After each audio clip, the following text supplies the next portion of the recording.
사고 현장에선 건물 외벽과 위태롭게 서 있는 기존 크레인의 추가 붕괴 가능성 때문에 수색 작업이 더디게 진행되고 있습니다.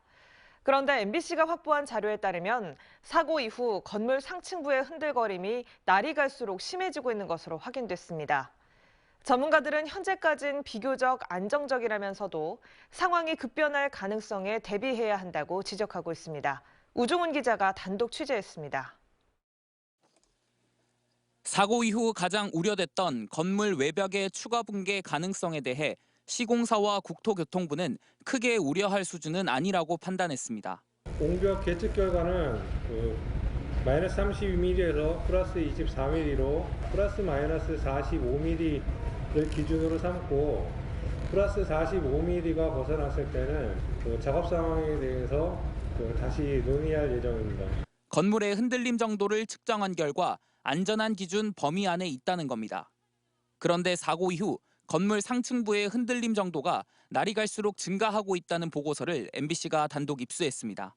현대산업개발이 광주시에 제출한 보고서에 따르면 붕괴가 시작된 38층에서 크레인과 가까운 지점 외벽의 움직임을 측정한 결과 첫 측정일인 지난 14일과 비교해 다음 날인 15일엔 동쪽으로 최대 6mm 움직였고 셋째 날인 16일엔 같은 방향으로 최대 16mm 움직였습니다. 38층 그림을 보게 되면 동남쪽으로 현재 기울고 있다.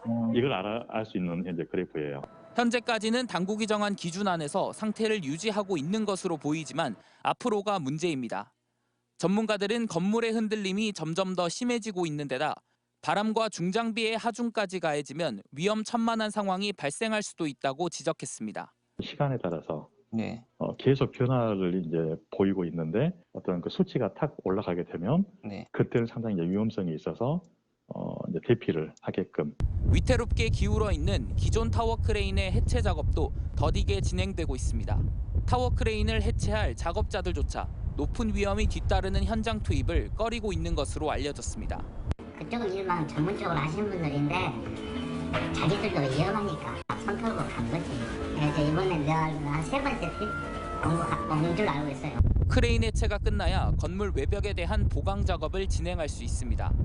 건물 상층부에서 실종자를 찾기 위한 수색 작업 역시 그 이후에나 본격화될 것으로 보입니다. MBC 뉴스 우종훈입니다.